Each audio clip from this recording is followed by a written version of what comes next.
Welcome and thank you for attending. All parties are in listen-only mode for the duration of the presentation. A copy of the presentation will be sent to all attendees following today's webinar. Questions may be asked the presenter via the questions pane in the webinar control panel. Today's presentation will be recorded. If you have any objection, you may disconnect at this time.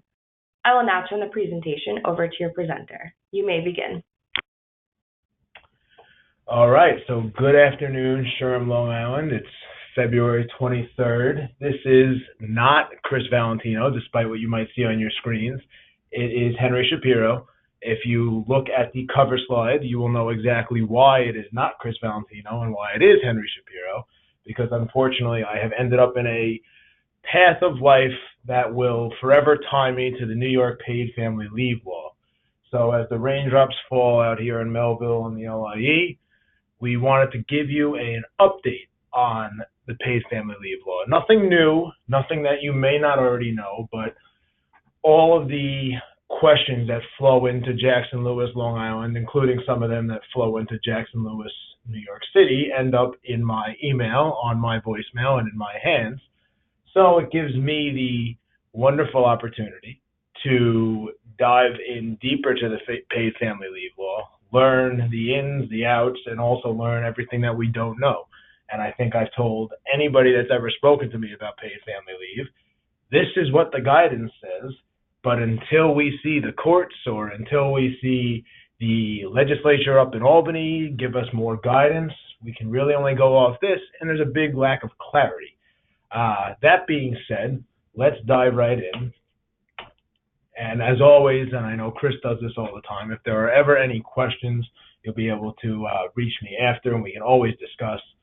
So let's talk about what should have been done already, but we won't tell if you didn't do it, and we can always get it fixed. So what did you need to do by January 1st? We all know January 1st is when the law went into play, took place and was fully implemented. So we've now been in for about 2 months. I've heard horror stories. I've heard good stories. Good stories usually coming from the employees, but I've also heard some stories of this isn't as bad as we thought, which is great to hear because it means that both employer and hopefully Henry and everybody did their job and everybody's on the same page, which is always a happy story. So did you do everything you needed to do? For those of you that don't have written materials, which is a fancy way of saying a policy, you need one. It's a part of the law. You can't avoid it. It's not optional.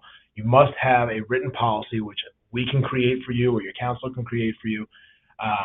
A written policy explaining an employee's rights and obligations under the paid family leave law, whether it's part of your employee handbook or if you have a standalone policy manual, or even if you have no manual or handbook at all. Maybe you're a 4 or 5 employee shop.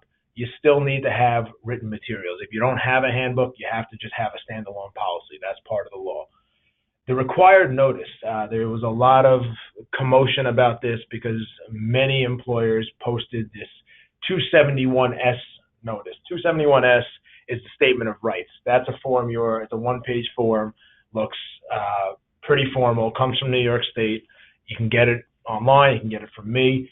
That goes out to employees when they apply for paid family leave, and it answers their basic questions. The form you need to have posted with your other legal compliance posters is the PFL 120 form. And that's a form, it's very basic also, but it has carrier information from your paid family leave insurance carrier. It's got their specific information. They will be the only ones that can provide it to you. It is not a form that Jackson Lewis or your attorney can provide to you because it must come from your carrier. The other requirement that should have been done by January 1st is you must inform ineligible employees about their option or their ability to waive or opt out of PFL. And you'll see the next slide goes into this in a little bit more depth because this is one of the most pressing issues I feel for employers. So what the regulations state is an employee of a covered employer shall be provided the option to file a waiver of family leave benefits. How an employer is to provide that option is unclear. What we have done over here at Jackson Lewis is we've put language in everybody's handbook policy and then made sure that that policy is distributed out to your employees. And that suffices to, in our expert opinion, for what that's worth, suffices to put employees who may be eligible to opt out of the benefit and opt out of the law on notice. There's been no further guidance requiring a pointed communication or anything of the sort that says an employer must do this to an employee that may fit into the waiver criteria. I know that we've seen different employers to tackle this different ways, but the regulations require that an employee be provided the option to file a waiver. When you file a waiver as an employee, two things happen. You're ineligible for benefits, so you can't go submit a claim for paid family leave while you have a validly executed waiver, and you will not be subject to contributions or payroll deductions, as they're called, for PFL. So that $1.65 or maybe $1 if you're making less, that will not come out of your check if you complete a waiver. So the waiver itself, by default, every employee is subject to deductions. So at a baseline, every employee will have deductions taken from his or her pay for paid family leave, unless the employee completes the opt-out or the waiver form. It's the same form. The only individuals, and I get questions from people that say, can anybody waive? Somebody that's never going to use the benefit, somebody that's not interested in the benefit, do we have to give it to them? Bullet point 2, with the 2 sub-bullet points on this slide, those are the people who can waive. It's voluntary for the employee. No employer can ever force an employee to sign a waiver. The employee gets to choose. Now, you look at schedule first. So you start with this lovely 20 hours or more per week. They don't call it full-time or part-time, no matter what you and I refer to it as. 20 hours or more per week and 20 hours or in less than 20 hours a week. 20 hours or more per week, but the employee will not work 26 consecutive weeks. That's your proverbial temp or seasonal employee who's not going to be there for essentially 6 months, is going to have the ability to sign the waiver if he or she so desires. For somebody who you would call your quote-unquote part-timer, the less than 20-hour-a-week person, they will not work 175 days in a 52 consecutive week period.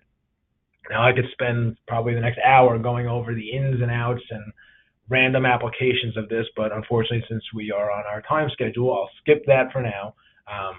But if an employee will not work 175 days in 52 consecutive weeks, and they work less than 20 hours regularly a week, which means essentially on average, then that person is eligible to sign a waiver, and they would not have deductions taken from their pay. The waiver can be revoked by both sides, employer and employee. The employee can revoke it any time because, again, it's voluntary.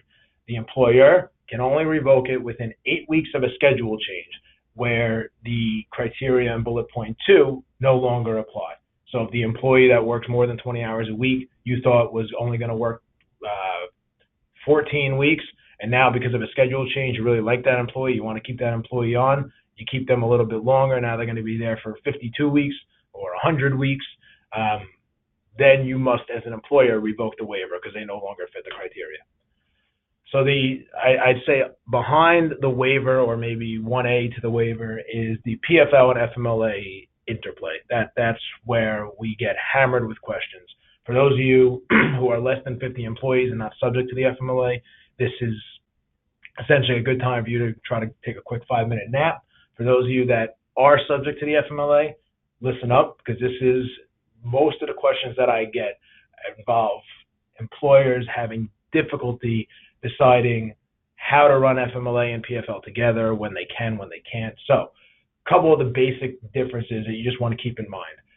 An employee under paid family leave can care for a child at any age. So we're not talking about bonding leave. We are talking about caring for a family member. So your spouse, your parent, your child. In PFL land, it's your grandparent, your grandchild, your parent-in-law, your domestic partner. It expands a little bit beyond the FMLA. But as far as a child under the FMLA, the child must be under the age of 18 unless the child is incapable of self-care because of a mental or physical disability. With PFL, there is no age limit. So you need to go care for your 24-year-old child, then that's fine under paid family leave. Under FMLA, if your child is not disabled and is 24, then you can't use it for that reason. You cannot take FMLA for that purpose. Again, this does not apply to bonding leave. Bonding leave is merely the first 12 months of the child's life, or the first 12 months of the adoption or foster care placement. That is the same across FMLA and PFL. Employees may become eligible for PFL after 26 weeks and not be eligible for FMLA because, as all those who are subject to the FMLA know, that there is a 12-month employment requirement and an hours requirement of 1,250 hours.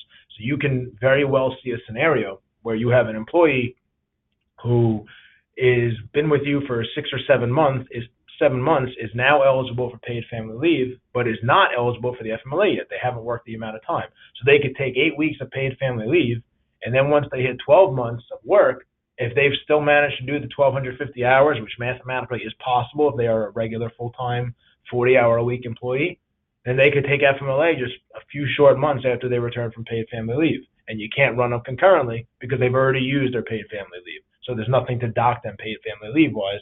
Now they get their FMLA time. Lastly, intermittent leave. Paid family leave only allows for the smallest increment being 1 full day. FMLA, as you know, you could take in hourly increments, you could take a half day. Paid family leave, the maximum or the minimum increment is 1 full day. So more on the interplay. Again, one of the most asked questions. New York State will not offer any kind of opinions on the FMLA because it is not a law that they regulate. We're not talking about the New York State minimum wage. We're not talking about paid family leave. FMLA, as you know, is Family Medical Leave Act, regulated by the United States federal government. It's a D.C. law, not a New York State law. So PFL and FMLA can and should be taken concurrently when possible. So there's going to be times you cannot run the two together as far as paid family leave and FMLA. We just spoke about one on the last slide when someone's not eligible yet for FMLA. Other times where you are going to want to run them concurrently is when the leave is covered under both laws. For instance, bonding leave, or caring for a spouse, parent, or child, or qualifying military exigency. Short-term disability, just a sub-bullet there, and all those different 3-letter alphabet soup acronyms, those are just all different ways of referring to New York State disability. It could be state disability insurance, disability benefits leave, short-term disability, disability benefits insurance. That and PFL cannot be taken concurrently. No way, no how, the law prohibits it. So nobody can say I am getting short-term disability payments and paid family leave payments. Lastly, in the cases of bonding leave, a birthing mother can now get more leave than she did. So mother in 2018 is going to possibly get out of work longer, allowed to be out of work longer than the mom from 2014 or 2015. So it's a change. It's something new. It's a staffing issue that we're going to need to address as it comes up.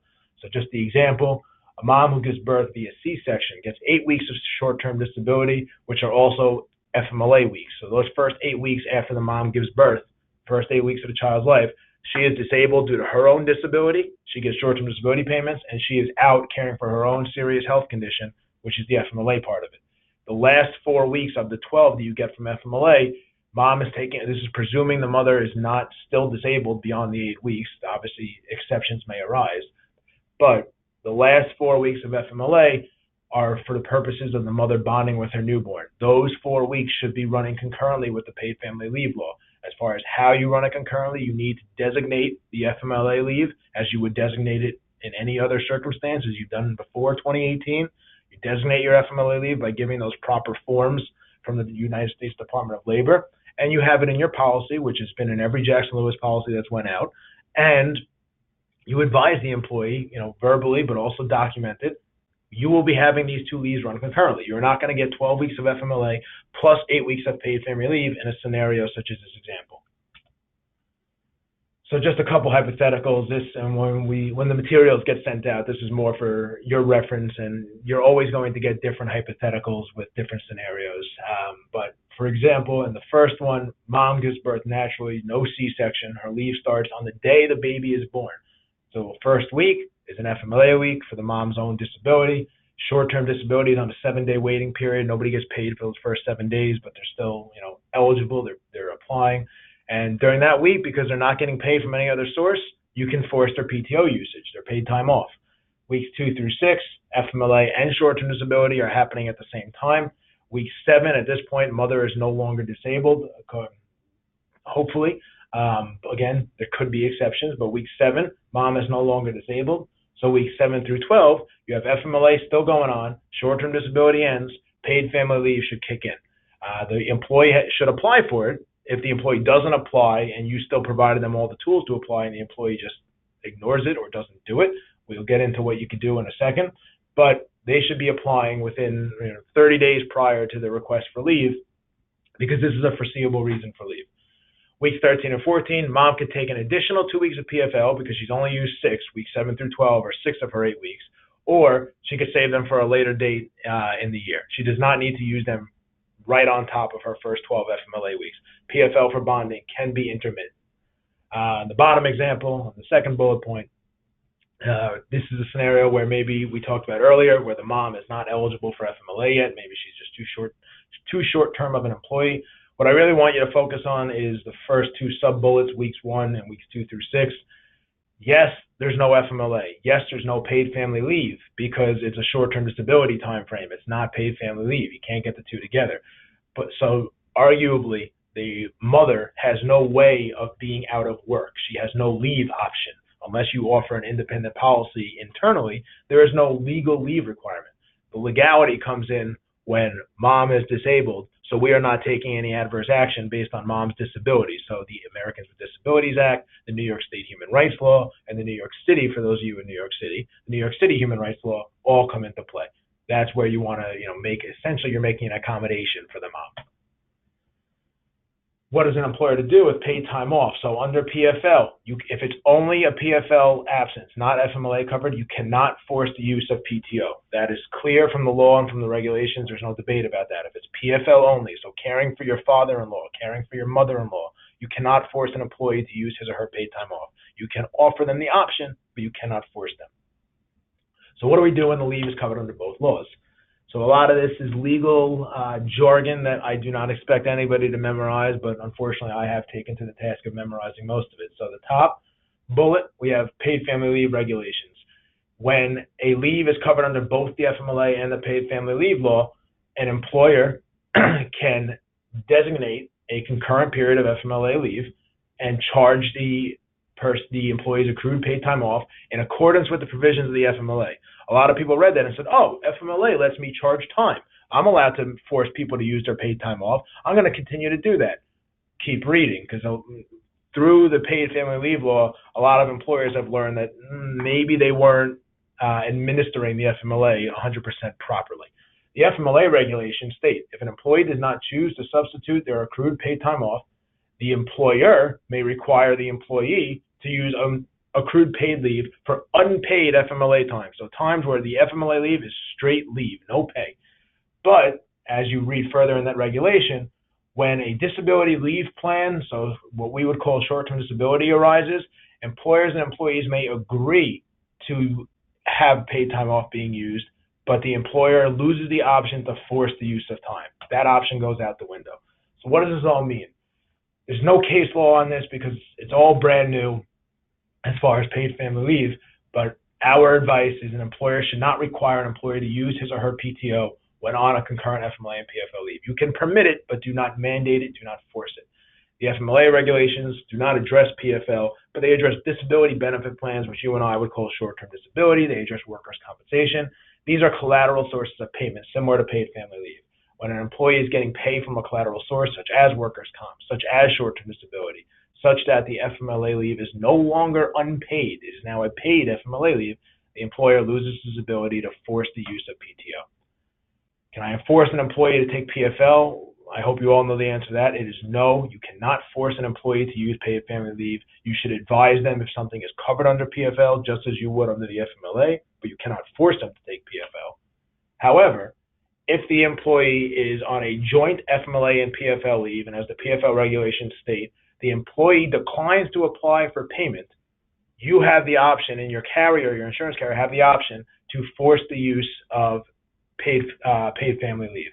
Only when the employee declines to apply for payment. So as far as we're concerned, you must give the employee the forms.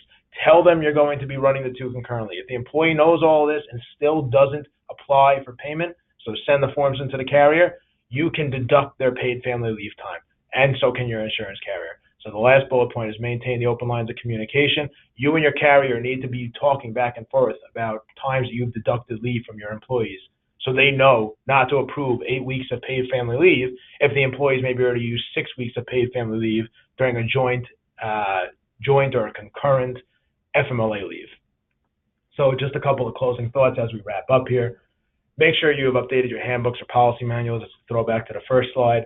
Do not tell your employees whether or not a PFL claim will be approved. Get out of that habit. This is not FMLA. This is paid family leave. There's an insurance carrier involved. It is not the employer's choice. It is the carrier's choice unless you are self-insured.